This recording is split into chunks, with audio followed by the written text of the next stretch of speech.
Dr. Ungerer. Hi, how are you? Good, how are you? What's going on? Not so good. My head is just like pounding and so much like pressure.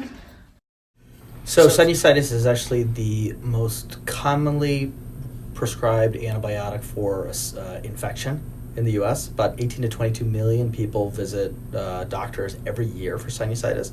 From a healthcare standpoint, it's considered now to cost about $8 billion in annual healthcare costs, both between doctor's visits, sick days, and lost productivity. This graph displays the impact of chronic rhinosinusitis, or CRS, on health-related quality of life. Compared to the non-CRS group, the CRS group had a significant decrease of 7 and 5.5 in the mean score of the physical and mental component summaries, reflecting overall lower self-reported quality of life when compared to the non-CRS group. CRS is significantly burdensome in the physical and mental realms of patient lives. Sinuses are small, air-filled cavities between the bones of the head and face. Healthy sinuses are lined with soft tissue called mucosa and a thin layer of mucus. We have 4 sinuses on each side of our face: our frontal, ethmoid, maxillary, and sphenoid sinuses. Chronic rhinosinusitis is a chronic inflammatory condition that causes swelling of the nasal mucosa, leading to decreased drainage and mucus buildup inside the sinuses. The widely accepted inflammation pathway is that an antigen, either a bacteria or an airborne particulate such as cigarette smoke, or allergens such as pollen or mold spores, irritate the surface mucosa within the nose. This then triggers an immune system response, which leads to inflammation.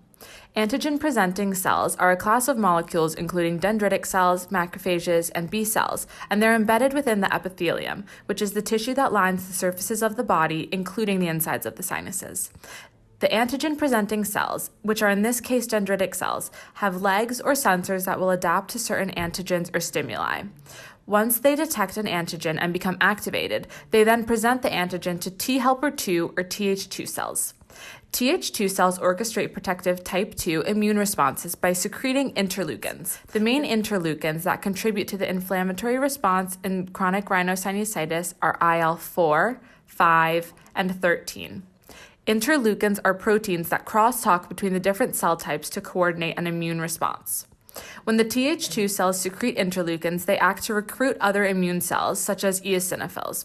Eosinophils are important because they're a type of disease-fighting red blood cell that can cause symptoms of CRS. So prednisone as an oral steroid or any oral corticosteroid agent actually works the best. So it'll work better than budesonide, which is a topical irrigation steroid. The problem with prednisone is it has lots of systemic side effects. So prednisone has side effects going from, if you go top to bottom, can form cataracts, glaucoma. You can have hypertension from this, develop diabetes, stomach ulcers, GI issues, osteoporosis. Budesonide is an anti-inflammatory glucocorticosteroid with a molecular formula of C25H34O6. It is a liposoluble molecule that is able to freely diffuse across the phospholipid bilayer of the cell membrane.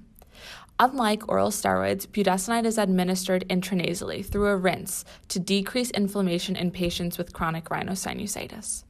Research suggests that the mechanism of budesonide administered intranasally is analogous to the mechanism of action of budesonide usage in treating asthma. Budesonide works by first entering the cell and then binding to the cytoplasmic glucocorticoid receptor, also known as the GR. From there, it translocates to the nucleus, where it binds to a segment of DNA called the glucocorticoid receptor response element, or the GRE. This is located in the promoter region of the inflammatory genes in DNA. This binding blocks inflammatory gene transcription, which leads to downregulation of production of inflammatory mediators such as Th2 cells. Subsequently, this downregulation means that there is an overall decreased production of receptors, such as antigen-presenting cells, in the cell membrane. With this decrease in receptors, the nasal mucosa becomes less sensitive to antigens and stimuli because there are fewer receptors and thus less production of inflammatory mediators in order to limit the overall inflammatory response. While budesonide irrigations have proven to be extremely effective due to the mechanism of downregulation, this therapy takes time to work. In general, it takes about 6 weeks for the standard patient to see the effects of downregulation of transcription. However, the future of treatment of chronic sinusitis is moving towards an exciting new advancement called biologic therapy. Biologic drugs, or biologics, are genetically engineered from proteins derived from living cells or tissues. Dupilumab is the biologic that is closest to being approved for usage in patients with severe chronic rhinosinusitis. It is currently approved for the treatment of asthma and eczema. Dupilumab works by binding to interleukin-4 receptor alpha, which is a subunit of the receptor that interleukin-4 and 13 have in common. When dupilumab binds to this interleukin-4R alpha subunit, it prevents interleukin-4 and interleukin-13 from going into their channels. If movement through the receptor into the channel is blocked, then ultimately the signaling of these two cytokines is also blocked. Blocking the signaling of interleukin-4 and interleukin-13 causes a downstream effect by disrupting intercommunication between cells that participate in type 2 inflammation.